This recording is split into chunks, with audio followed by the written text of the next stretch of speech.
What's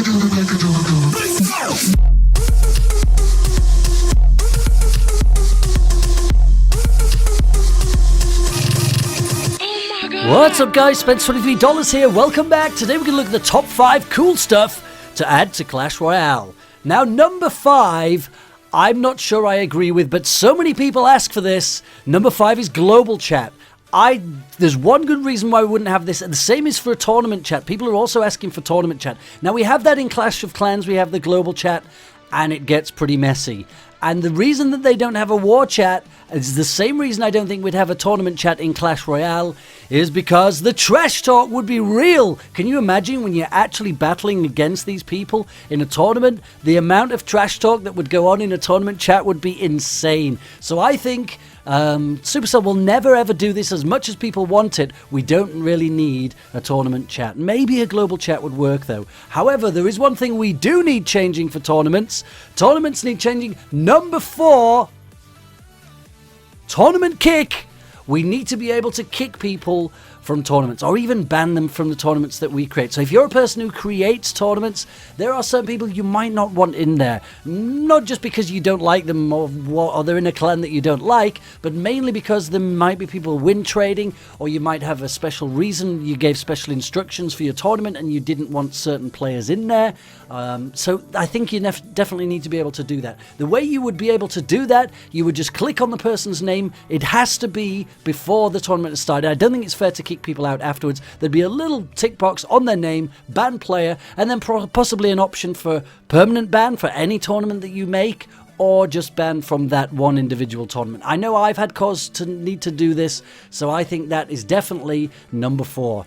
Clan bookmarks is in number 3. A lot of people have been asking for this. We've got this in Clash of Clans. It can be difficult to find your way around different clans. You might even forget a clan's name that you maybe went to go and visit. And certainly if you've got a group of clans like we do, and a lot of people do have groups of clans, I think we can improve on this. Instead of just having clan bookmarks, I think we can also have grouped clans. So what you would do, if I type LP in the search results for Clash Royale, you'll get all these different clans. They're nothing to do with LP.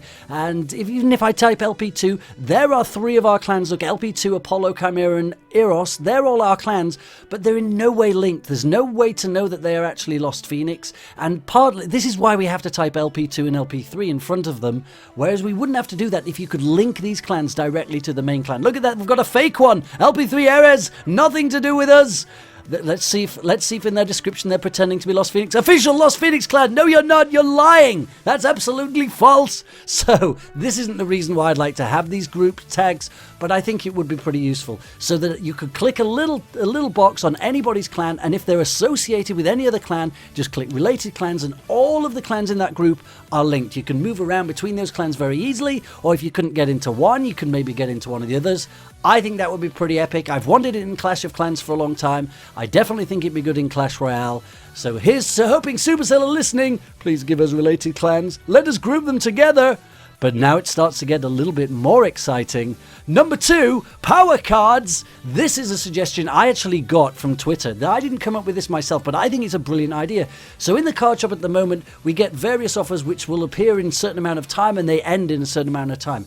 Here's a great idea for getting people to use different cards. Every day, perhaps for 24 hours, one of your cards becomes a power card. Now, it might be random. You guys can discuss this in the comments, how this would work. It could be a random card. Maybe everybody gets a different one. Maybe people get the same one. And that card for that one day is one level higher than the level that you are at. So you might then, I think this would encourage people to play different decks, include different cards. Maybe you wouldn't include this in tournaments. This would only be perhaps for trophies or friendly battles. This would definitely encourage people to start using different cards. If maybe it's every day you get a power card, maybe every week. I don't know how often you would do it. And that one card, if this was level 10 goblins, these would be on my power card day. They would be level 11, so I'd want to include those in my deck. Maybe it comes as a reward, perhaps for achievements. Maybe you qualify for power cards if you do a certain amount of things in one particular day. But number 1, my favorite, and I came up with this all by my lonesome, is the crowd boost. The crowd boost, I think this would be a lot of fun to get people involved. Now, not often you're going to get this much confetti in a battle in your clan, in a friendly battle. Maybe you'll get 2, 3, 4 people watching.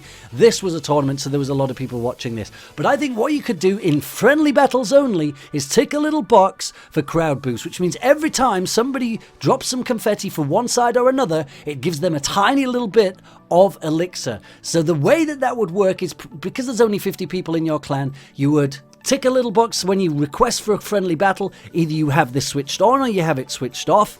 And then when you go into the battle, anybody who drops confetti for either player, it gives that particular player a little boost of elixir. That would be quite exciting. You could save it for when the person really needs it, or maybe you would try and help the underdog. It would only be a tiny amount, really small amount, 50 people in the clan, so you'd divide all the elixir into 50, so that's the maximum that could be there, so you'd get 1/5 of 1 bar for dropping your confetti for that guy on that side. It wouldn't make the biggest amount of difference. I think this would get more people watching battles, certainly, because they're kind of involved then. Not so much that it makes a big deal, but it also means that the really good players who are constantly winning, they're going to be up against the players who are struggling a little bit, and there's kind of a handicap, and then it means that anybody can fight anybody, because people are always going to go for the underdog, right? And I think that is one way to include other people in the battles, because I think this 2v2 thing, I don't think that's ever going to happen. Let's do the crowd boost. Everybody knows that if you've got the crowd cheering for you, you do better. So I think they should include that in the game. What do you think? Let me know in the comments if you've got some cool ideas. Maybe we'll do a part 2 to this video. Thank you guys so much for watching. Please do like, comment, and subscribe, and share these videos with your friends. Back a little bit later with Clash of Clans. But until the next time, you guys take care. Send everyone!